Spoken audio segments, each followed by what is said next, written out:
Maqil bin Yasar radhiyallahu anhu berkata, aku mendengar Rasulullah sallallahu alaihi wasallam bersabda, seorang hamba yang diserahkan Allah untuk memimpin rakyat, lalu ia mati pada hari kematiannya ketika ia menipu rakyatnya atau pada saat itu dia menipu rakyatnya, Allah pasti akan mengharamkan baginya masuk ke dalam surga. Hadis ini riwayat Bukhari, Muslim. Yang dimaksud dengan hadis ini berhubungan dengan bab kita masalah akhlak yang buruk adalah khianat, berkhianat. Karena di sini maksud daripada hadis tidak ada seorang hamba yang Allah amanahkan kepemimpinan, kemudian dia mati sementara dia gasyun. Gash di situ adalah menipu rakyatnya, mengkhianati mereka. Ya.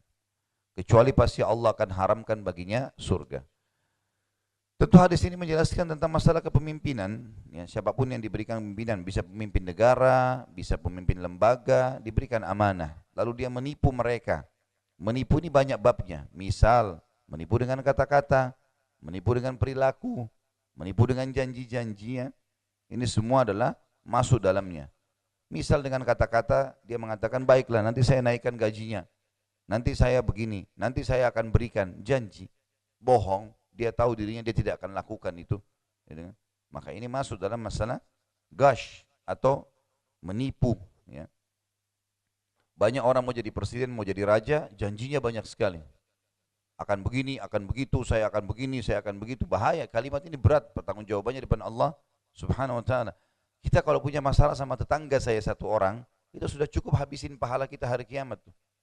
Ibu dan bapak sekalian parkir mobil sembarangan depan rumahnya, ambil manggahnya kah atau apalah, kita ganggu tetangga itu ya. Yang punya pohon mangga ketawa rupanya. Jadi seperti itulah ya. Bagaimana seseorang itu merusak hubungan sama tetangganya saja, satu orang, apalagi kalau tiap hari dia bermusuhan dengan tetangganya, sudah cukup habisin pahalanya. Bagaimana kalau dia menipu rakyat yang banyak, dijanji saya akan makmurkan kalian, padahal semuanya orang menderita ya. Ini naik, ini masalah, itu segala macam hukum. Ini bahaya sekali nih. Satu orang habisin pahala, apalagi kalau ke Indonesia 200 juta. Ya. Orang yang berlumba-lumba kejar menjadi pemimpin itu nggak berpikir panjang. Kan? Berat itu. Tanggung jawabnya berat hari kiamat itu. Kita tahu para sahabat lari dari kepemimpinan. Lari, tidak mau sembarangan, walaupun mereka layak untuk itu. Nggak ada yang secara khusus mengejar gitu. Kecuali kalau sudah ditunjuk, harus ya, kepepet keadaannya baru mereka ambil alih. Kalau enggak, mereka enggak mau. Lari. Bahkan para tabi'in lari dari kedudukan-kedudukan yang tinggi. Seperti larinya Sufyan ats-Tsauri dari kedudukan hakim. Karena memang dia tahu, ini nanti akan masalah. Sampai khalifah memaksa dia enggak mau. Dia lari, tinggalkan kota Mekah. Kan? Karena memang dia merasa dia tidak layak, dia tidak mau. Takut nanti salah hukum, ada musuh pada hari kiamat. Gitu kan? Jadi harusnya orang berpikirin hati-hati dalam masalah ini. Kata-kata bisa juga masuk dalam dari janji-janji atau perilaku atau gerakan-gerakan ya, tubuh. Ya, biasanya ada orang memberikan isyarat tapi dia menipu misalnya dengan isyaratnya, memberikan dukungan yang salah, mungkin dengan kedipan matanya, mungkin dengan isyarat mulutnya menganggap remeh orang lain, mungkin dengan tangannya. Ini semua masuk di dalam masalah gash atau menipu orang lain, gitu kan? Ada orang kinerjanya buruk tapi dikasih jempol, gitu kan? Salah ini, nggak boleh menipu orang.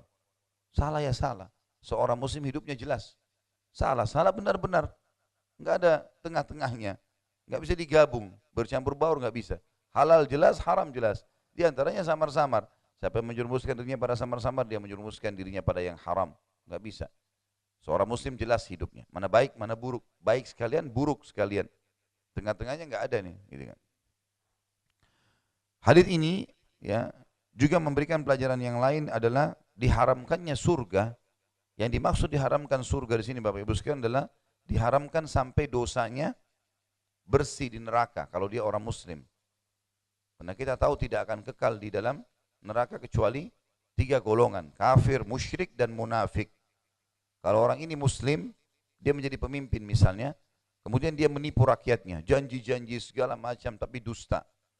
Dia enggak jalankan sampai jabatannya habis misalnya. Maka ini berarti, dan dia tidak sempat minta maaf, tidak sempat mengembalikan hak-hak mereka, meninggal akan habis pahalanya, masuk ke neraka, diambil oleh orang-orang yang sedang dia zalimi. Kalau dosanya sudah bersih di neraka, masuk ke surga tentunya. Jadi ini maksud dengan diharamkan untuknya surga, bukan terharamkan abadi, terharamkan sementara sampai dosanya bersih. Dan ini sudah umum pendapat ahli sunnah wal jamaah, para ulama menjelaskan tentang asi mu'min, orang-orang mukmin atau muslim yang berbuat dosa dan meninggal tidak sempat taubat, menjadi penyebab mereka masuk neraka, ini hanya sebatas sampai bersih dosa-dosanya. Setelah dosanya bersih maka dia akan masuk ke dalam surga, kecuali memang dia batalkan keislamannya. Murtad misalnya, musyrik, ya, menyembah-nyembah kuburan dan seterusnya yang pernah kita jelaskan masalah musyrik, kemudian munafik, pura-pura Islam. Nah ini baru kekal, memang ini akan mengekalkan mereka di api neraka dan Allah akan bongkar semua itu tentunya pada hari kiamat, tidak ada yang tersembunyi. Makanya sabda Nabi SAW yang berbunyi, tidak ada seseorang yang dalam hatinya ada sebesar biji sawi dari la ilaha illallah, kecuali masuk ke dalam surga.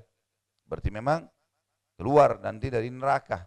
Dalam hadis yang lain, hadis sahih juga riwayat Bukhari, kata Nabi SAW, sungguh Allah pasti akan mengeluarkan orang-orang yang dalam hatinya ada seperti biji sawi dari keimanan, sementara mereka sudah hangus seperti kayu yang rapuh dimakan oleh api.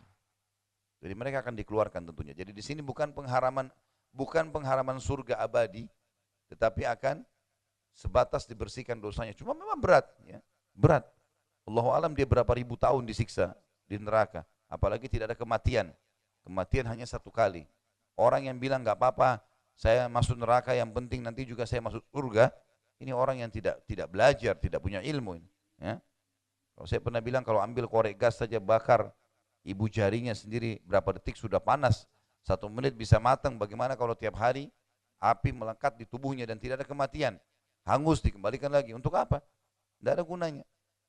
Sementara memang akhlak-akhlak yang buruk atau dosa-dosa ini Bapak Ibu sekalian tidak ada gunanya sama sekali. Allah benci, ancamannya berat, dibuat juga manusia benci. Saya sering ulangi istilah ini. Kalau misal ada orang yang durhaka sama orang tuanya, jahat sama tetangganya, lisannya tidak baik, suka ngambil hak orang lain dan seterusnya, maka pasti Allah benci itu.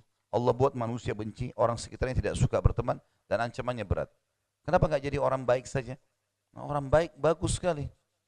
Orang yang bakti sama orang tua, orang yang suka bantu orang, ya senyum, ramah, orang Allah suka, janji pahalanya besar karena punya akhlak yang baik dan juga dia disukai oleh manusia.